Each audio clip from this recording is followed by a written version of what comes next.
Hey, it's Tauri, and welcome to, or welcome back to my channel.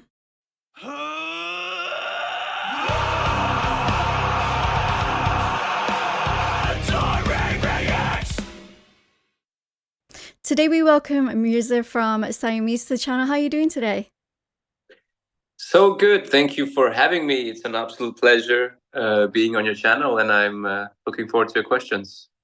I'm excited to have you here. Of course, you're here to talk about your brand new album, Elements, which is out on the 7th of August via Long Branch Records. You've already had like several singles out so far. How have you found the response from your fan base? I found it very good. I also found it quite surprising because we've been throwing a lot of things at people, a lot of Yes. different things at people. But it just seems like people are vibing with it and sticking with us. And yeah, it's been funny because we've been releasing singles and touring at the same time. So we've been kind of adding people to the family, Mm-hmm. and it's been great to see that by every single we kind of made a new step. I noticed, I saw your reaction. It was just only recently. Mm-hmm. Those things just keep adding on. It's great.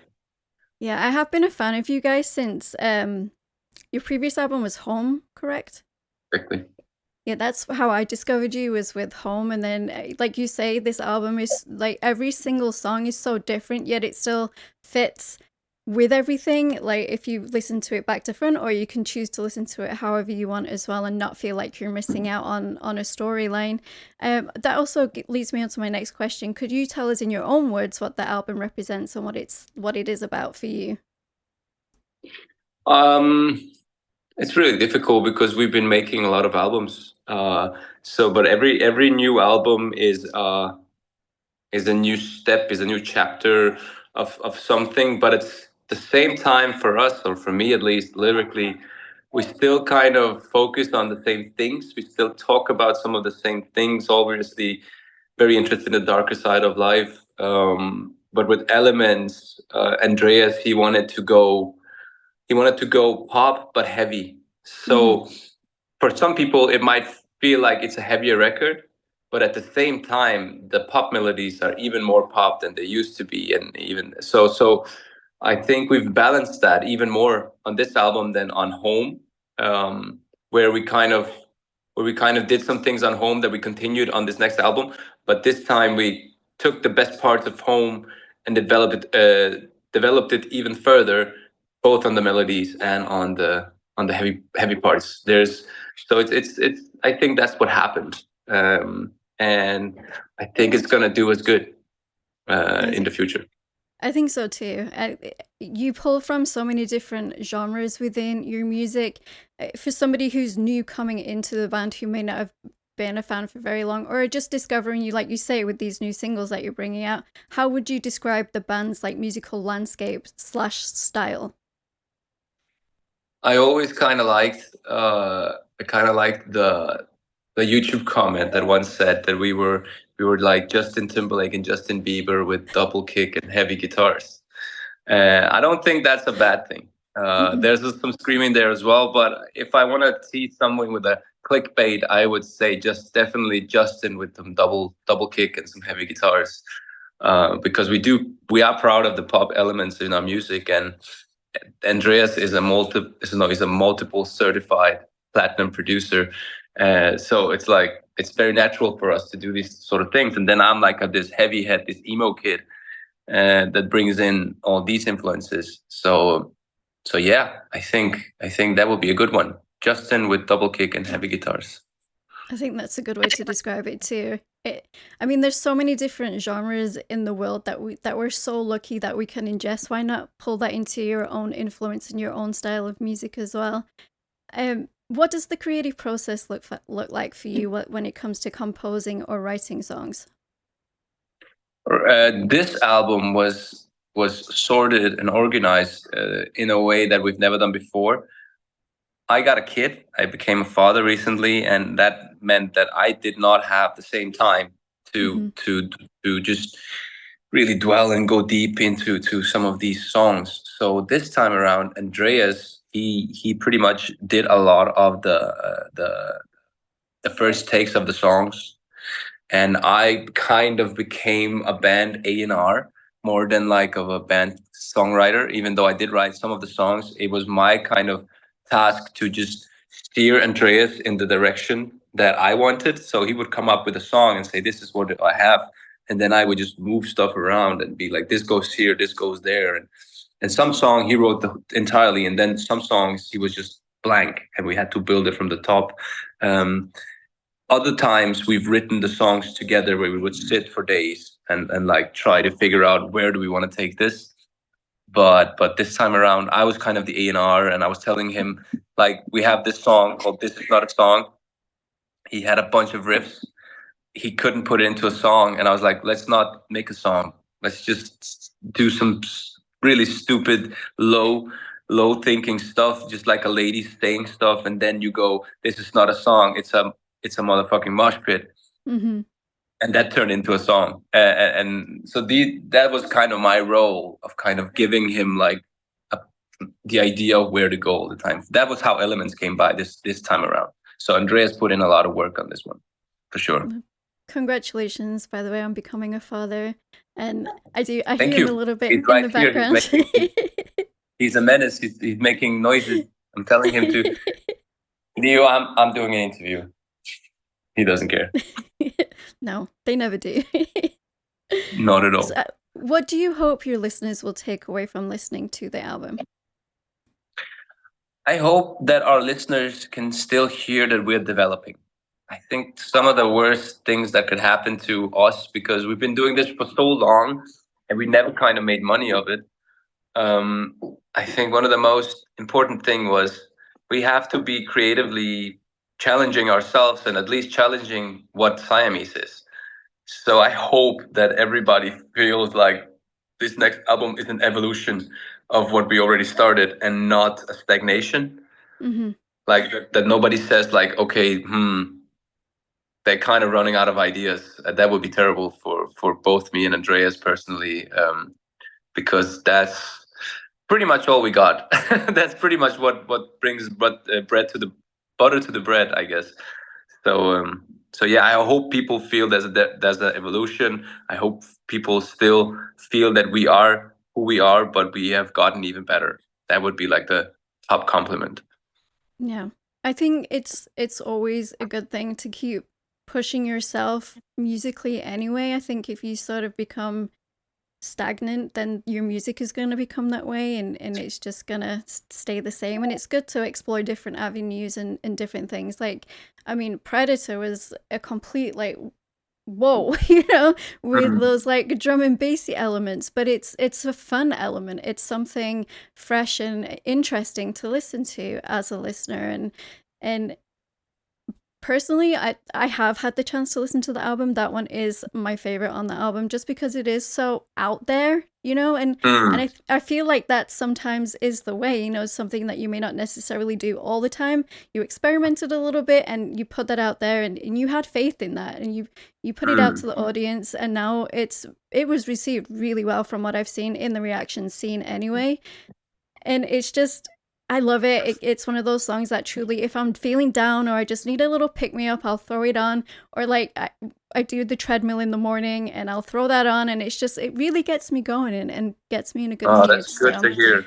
Yeah, I just wanted to let you guys know that. How did you guys decide like which singles to bring out? Were they just like songs you were working on at that moment and you were just like, we're just going to release them as singles and we'll decide on an album later? I think we've always kind of realized that, just going back to Predator, it's funny with that song because that was one of those songs we had to build from the top because it was just a bunch of things. And this is where me and Andreas kind of come in and really enhance each other. It was just like he does the drum and bass stuff, which I could never do because I'm not interested into that genre, but he is. And then he did a chorus, and he could not figure out how to do a chorus. And I came in with a different background. I have this Balkan. I'm born in Serbia, and I have this Balkan kind of tonality, and the chorus was made in 3 minutes. It was just so easy, and that's one of the good things about us. Um, and in terms of the releases and which singles and stuff like that, I I think I have to say I do believe still that we're kind of a streaming band. We're a Spotify band, and the more content we push out on these streaming services, I'm so sorry for all those guys who really love the vinyl and really want the anticipation of the album. But the reality is, if we want to survive and if we really want to make money and we want to reach as many people as possible, like doing Predator, we have to release as many singles as possible. Yeah. It's a harsh truth because I would love nothing more than release 2 or 3 singles and then you have like 9 songs you've not heard about. Maybe that day will come, but for now we just gotta keep grinding, keep pushing content out. And I hate the word content because that's how the Spotify owner sees it. He's just seeing it as content, but it for a smaller band it's just how it is. And so choosing singles was not even an option really because almost every song on the album was like we're gonna push it out. I think 4 songs on the album will not be singles. All the others are. So Yeah. It's got to be tough in this day and age where, like you say, things are just seen as content, and that you got to push that out there to the world, and everything you release has got to be like advertised, and you got to come up with different ways and different things on how to do that, especially with social media and people's attention spans and things like that. I know I've noticed it myself as a YouTuber. I also don't like calling it content. There's just something that feels, it just doesn't feel right. It doesn't feel natural. It's like I don't know. I just don't like it either. So I was it's the wondering. same with like it's the same like if we can just go circle a little bit about that and get a little bit political. Is I also feel like, and I've said this a couple of times, I also feel like a lot of artists are losing themselves into creating content.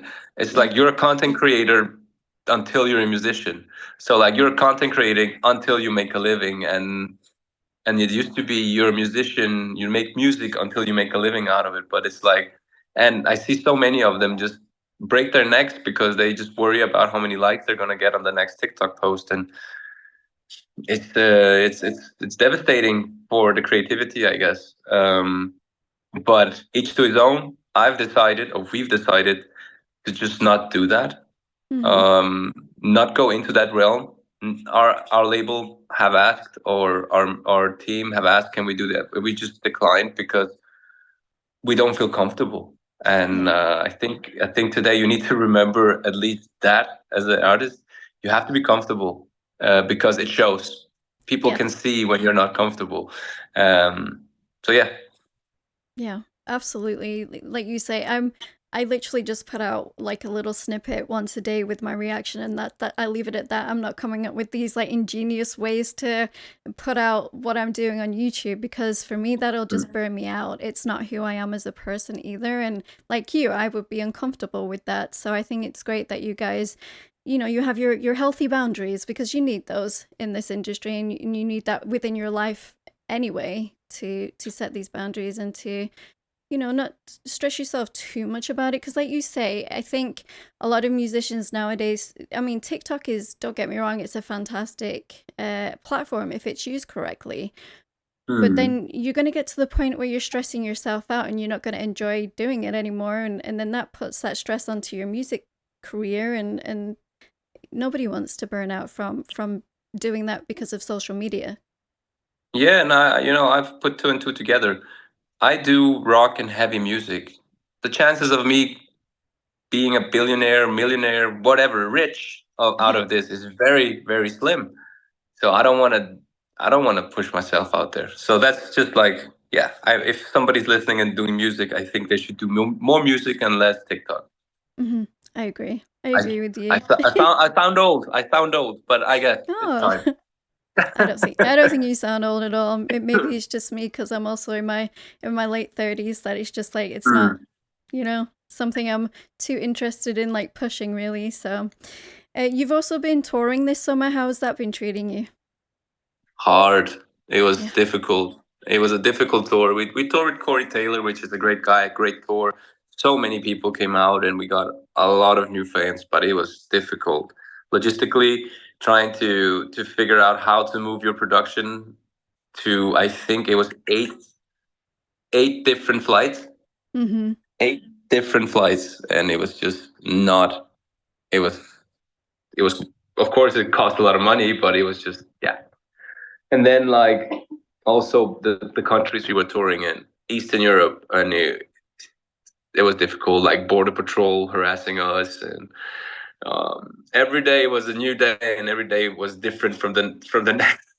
I would say so. But you know, you live and you learn. We played for like 50,000 people in a month, which is great. It's the biggest tour we ever been on. We played some of the biggest festival shows of our career. So it's also a little bit privileged that I'm kind of moaning over here, but you know, we all have this dream of musician and being on stage and doing what we love, but it's also really really fucking hard work. And I think for the first time in our career we really noticed this summer, like, oh, this is hard, this is also this is just work like everybody, and it gets boring, and it gets hard, and it gets difficult, and sometimes you don't enjoy it because you have to leave and you have to drive all night. And so yeah, it was tough, but um, you live and you learn, and it was great playing for so many people.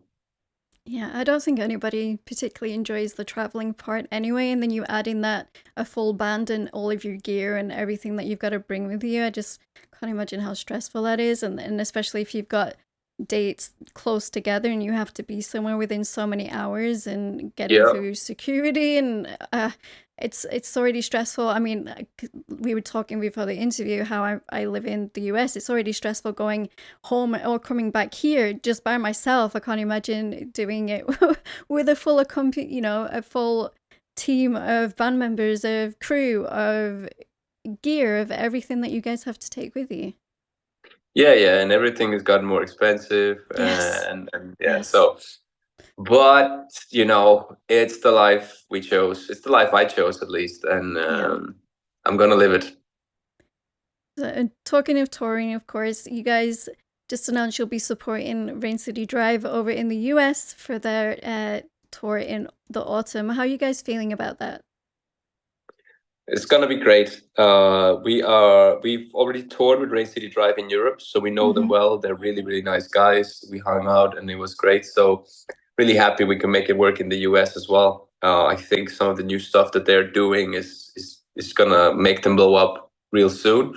So I have high hopes for this tour, and I think we will be selling out venues really quickly. And it's actually my first time as a musician, because the Mm-hmm. first time we went to the US was last year, but I was becoming a dad, so I actually sent a friend of mine to sing for me, which is, you know, it's a little bit of weird, but we didn't want to we didn't want to miss any chances. That's just how we were, Right. how we are. And but this time it's my first time, and I've never been touring. I've been driving and I've been TMing for other bands in the US, but Mm-hmm. I haven't been touring myself. So it's a version journey, and I'm looking forward to it. Yeah, I know it's going to be exciting, but also very daunting at the same time. What with everything going on, and I know, like, not to put a dampener on anything, but a couple of bands that I've been wanting to see, like, they've had a few issues with their like their visas and stuff. So fingers crossed everything is good with that, and you guys can be here, because obviously I am going to be there to come and support you and to come and see you guys. I just wondered what your I rest of have year I have some plans great are. I have great news for you in terms of the visas. I Mm-hmm. work as a manager on the side, so Uh-huh. I'm very well aware.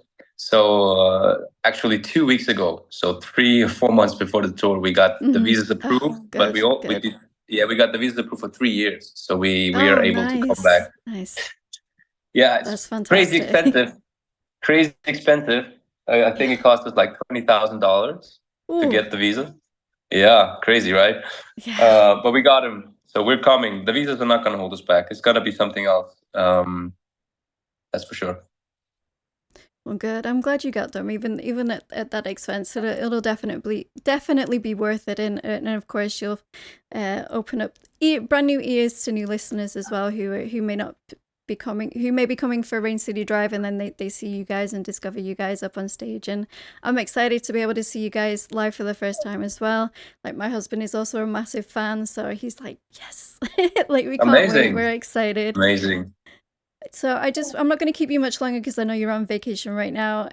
Do you have any last words for people watching this? Just of thanks or anything like that? Yeah, I mean, even though I do sound like an old man grumping over here sometimes, it's stuff that's hard. I just want everybody to know who's listening and who just listened to this that we as a band are appreciative. We come from a small country. I mean, Americans probably think it's a big city in Germany, but we come from a small country. We come from nothing, and we are so lucky to being giving the chances and opportunities that we get. Being on your podcast is a big honor. Sorry, is it a podcast? No, it's a reaction channel, right? It's Uh, kind of both. kind of both. All right, I got Yeah. both of them. And just keep your eyes peeled. Obviously, we will be releasing an album, but we will be playing a lot of shows in US and Europe, and keep them creative juices flowing, and hopefully do some more music next year as well. Well, thank you so much for taking the time out of your vacation for one, but to be here and to chat with me. Of course, guys, the brand new Siamese album Elements is out August 7th. I will leave that pre-order link down below in the description, along with all the links where you can find Siamese so you can follow them and support them that way. Thank you again. It's been an absolute pleasure. Thank you so much for having me. Have a nice evening. Bye, guys.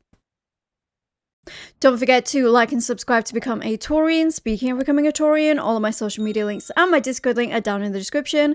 We'd absolutely love to have you come hang out in the Discord community, and I will see you guys in the next video. Rock on.